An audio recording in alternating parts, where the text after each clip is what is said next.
Normally, a proof-of-life appearance ends a rumor. This one may have done the opposite. The moment claims tied to Iranian information channels began spreading the idea that Benjamin Netanyahu had been killed, seriously wounded, or quietly removed from public view, the next move felt obvious. A denial would come. Footage would appear. The story would lose momentum. The panic would fade. That is how these cycles usually work. Until they don't. Because what followed was not closure. It was escalation. The appearances that should have shut the rumor down became the center of a second, more volatile argument. Viewers online did not treat the footage like reassurance. They treated it like evidence under a microscope. They froze frames.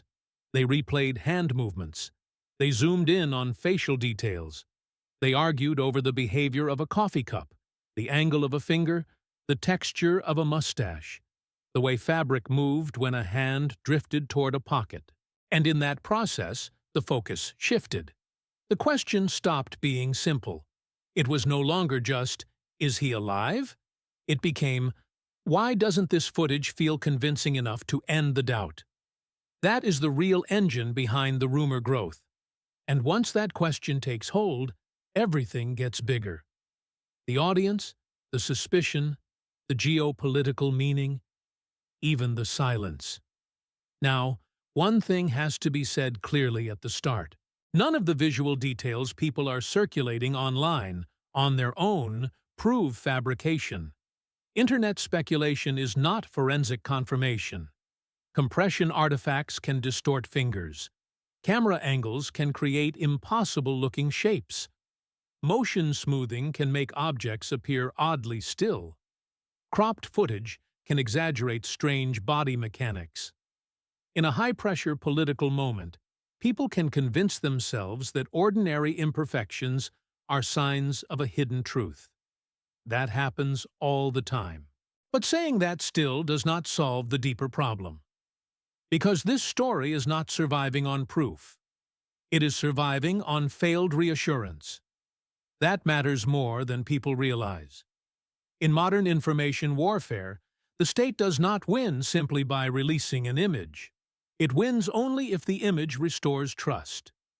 If the footage appears and doubt remains, then the communication effort may have technically responded, but strategically failed. And that failure can be more dangerous than the original rumor, because a rumor without visuals is just noise. A rumor that survives the visuals becomes something else. It becomes a credibility crisis. That is where the Netanyahu story moved almost immediately. The original claims were dramatic enough, but the real acceleration came after people felt the response was either too weak, too staged, too selective, too oddly framed, or too visually awkward to settle the issue. Even audiences who did not fully believe the rumor started asking a different kind of question. Not, "Is this definitely fake?" but, "Why does this feel so carefully managed?" That is a much stickier question.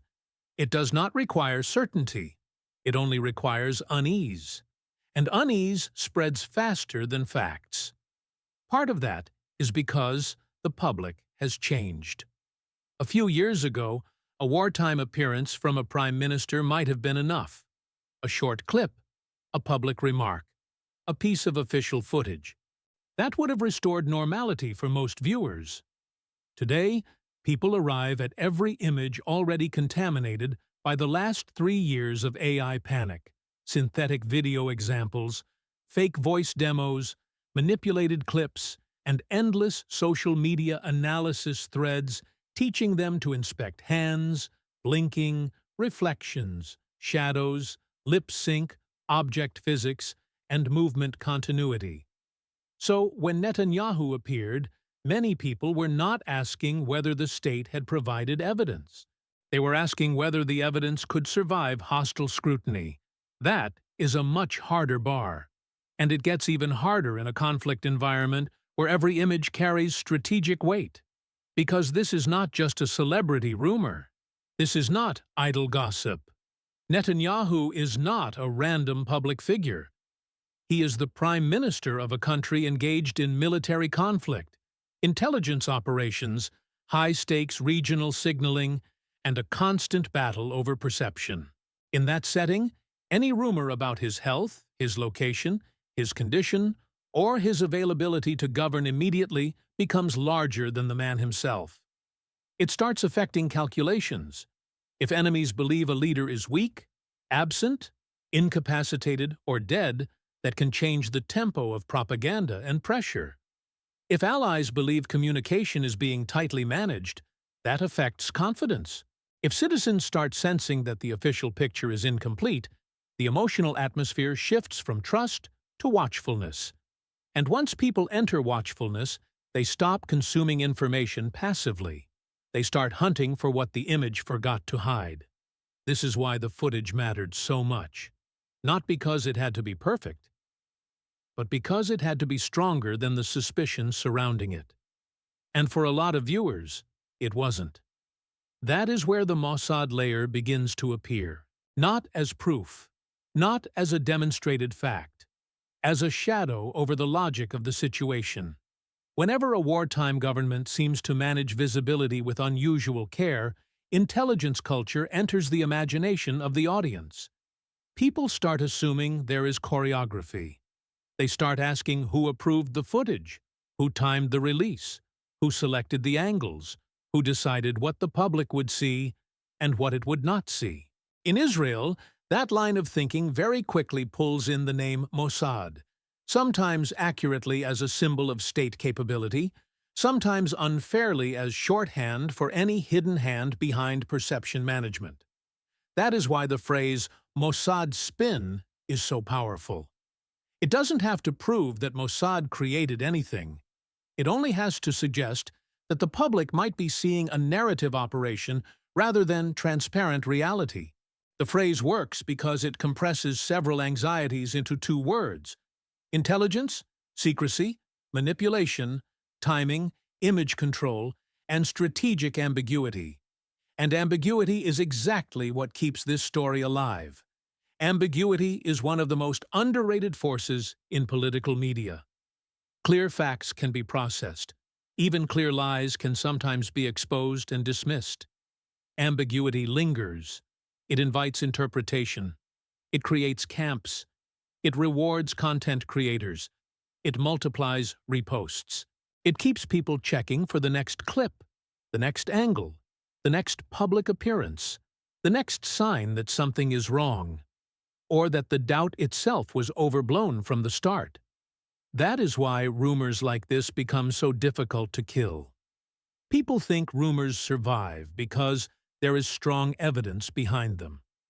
Sometimes that is true, but often they survive because no response has been persuasive enough to dominate the emotional atmosphere. In other words, the rumor does not need proof if the denial looks thin.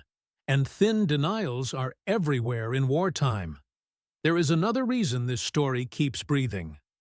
It sits at the intersection of 3 separate narratives, and each one feeds the others. The first is the military narrative. In any active conflict, both sides try to project strength and exploit weakness. Claims about a leader's injury or death are classic tools of destabilization. Even if the claim is false, it forces the target to respond. That response consumes attention, reveals communication habits, and creates openings for further doubt. A single rumor can become a pressure test. The second is the technological narrative. We are living through a collapse of visual innocence. People no longer assume footage means authenticity. They assume footage is material for inspection. Every strange frame becomes a clue. Every awkward movement becomes potential evidence. That makes it incredibly difficult for public figures to use video as a clean instrument of reassurance. The third is the institutional narrative. Public trust in official messaging has been damaged across much of the world. Governments say one thing, audiences assume another. Spokespeople deny. Viewers suspect selection and scripting. By the time a clip reaches the public, A large part of the audience is already asking what is missing, what was edited out, and why the footage was released in that exact form. Put those three narratives together: war, synthetic media anxiety, and institutional mistrust, and you get the perfect environment for a rumor to outlive its own evidence. That may be exactly what happened here. If the appearances were entirely authentic, then the state still faced a serious communication failure. The footage did not produce closure. It did not saturate the environment with confidence. It did not overpower the speculation. Instead, it became raw material for more speculation. That means the response may have been technically sufficient, but psychologically weak. And psychological weakness is deadly in an information war. On the other hand, if the release strategy was selective, overly managed, or designed less to reassure than to contain, then that itself would explain why people sensed something unnatural even without being able to prove anything concrete. Highly managed communication often feels different. It can look too polished in one way, too narrow in another, too short, too careful, too delayed. The human brain notices constraints before it knows how to describe them. Viewers may not know exactly what feels off, but they can still feel that the image is carrying more intention than openness. That feeling is enough to sustain a rumor, and social media knows how to weaponize that feeling better than anything. Once a narrative like this starts moving, it no longer depends on official media at all. It becomes decentralized. A freeze frame here, a comparison clip there, an anonymous account posting a thread, a creator narrating suspicions over dramatic music, another account claiming to decode body language, another saying a detail proves nothing but the timing is suspicious. And suddenly, there is no single rumor anymore. There are 20 versions, each feeding the others. That fragmentation makes denial much harder. A government can respond to one claim. It cannot easily respond to an ecosystem of half-claims, atmosphere, implication, visual doubt, and speculative narrative stitching. By the time it answers one clip, 5 more interpretations have appeared. By the time a spokesperson dismisses one rumor, audiences have moved on to another layer of suspicion. The center never holds. That is why this kind of story can last much longer than expected. And the timing makes it worse. Right now, the region is already overloaded with competing claims, military signaling, retaliatory expectations, intelligence chatter, and global audiences watching every move through partisan lenses. In that environment, a rumor about Netanyahu does not remain personal. It becomes symbolic. For some, it signals vulnerability in the Israeli leadership. For others, it signals how aggressively Iranian narratives are pushing psychological pressure. For others still, it is a case study in how impossible it has become to restore confidence once doubt and algorithmic amplification combine. Each side sees what it wants. That is another reason the rumor keeps growing. It is useful to too many people for different reasons. Some want it because it embarrasses an adversary. Some amplify it because suspicion generates clicks. Some genuinely think they are noticing important inconsistencies. Some simply no longer believe official narratives as a rule. Some are less interested in whether Netanyahu is alive than in whether the state is hiding something else entirely. His condition, his mobility, his location, his schedule, his control. Notice how the story expands. It begins with a binary question and ends with a cloud of secondary ones. Was he hit? Was he alive? Was the footage current? Was it selectively released? Was it meant as reassurance or distraction? Why that clip? Why then? Why so little? Why those angles? Why did people come away less convinced instead of more? That is how a rumor escapes containment. And once a rumor reaches that stage, direct refutation becomes less effective than narrative replacement. But narrative replacement requires something stronger than a vague appearance. It requires a sequence of believable public reality, enough texture, enough normality, enough confidence, enough continuity that the audience stops obsessing over fragments. That may be the hardest part of all, because wartime leaders rarely operate in conditions that allow for ordinary visibility. Security risks, travel constraints, operational secrecy, and political calculation all reduce what can be shown. The state may have reasons for limiting exposure. Those reasons may be completely legitimate. But the less it can show, the more the public imagines what is being hidden. And imagination thrives in gaps. So even if there is no deep plot here, no fabricated proof, no intelligence-crafted deception, the structure of the moment still favors suspicion. The conditions themselves generate it. That should worry anyone paying attention to how modern conflicts are narrated. We have entered an era where the truth may appear on screen and still fail to persuade. Not because the truth is weak, but because the audience has been trained to distrust the medium carrying it. A real video now has to compete with fake examples, real past lies, algorithmic cynicism, and the adrenaline reward system of conspiracy culture. That is an almost impossible communication problem. And it means the future of political legitimacy may depend less on what leaders say than on whether the public still experiences their visibility as believable.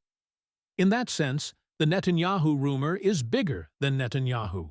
It reveals a fracture in the entire visual order of modern politics. The old formula was simple. If a rumor spreads, produce the leader. Let people see him. The image restores hierarchy. The state regains control. Now, producing the leader may simply produce a new level of doubt. And once that happens, intelligence agencies, propaganda channels, hostile states, partisan influencers, and opportunistic creators all move into the opening. The image is no longer the end of the story. It is just the beginning of a more aggressive argument over what the image means. That may be the clearest way to understand why the rumors keep growing. Not because everyone believes one theory, not because one clip proved everything, not because the internet reached consensus. The rumors keep growing because the response never felt decisive enough to collapse the atmosphere around them. The footage existed, but confidence did not. The denial was present, but closure was missing. The visuals arrived, but trust did not arrive with them. That gap is where the whole story lives, and until something stronger fills it, every new appearance may create the same effect all over again. People will watch, pause, zoom, argue, compare, repost, and search for signs not just of life, but of authenticity, continuity, and control. That is the new standard. Survival is no longer enough. Visibility is no longer enough. In modern conflict, a leader has to look convincingly real inside a media environment that is constantly preparing the audience to doubt what is real. Right now, that may be the most important part of this entire story. Because whether these rumors are fueled mainly by Iranian information pressure, online overanalysis, selective wartime communication, or some mix of all three, they expose the same brutal fact. The image no longer rules the narrative on its own. And once a proof-of-life appearance loses that power, the rumor does not die. It mutates. What's your read here? Fog of war, synthetic media paranoia, or a narrative management effort that only made the doubts harder to contain?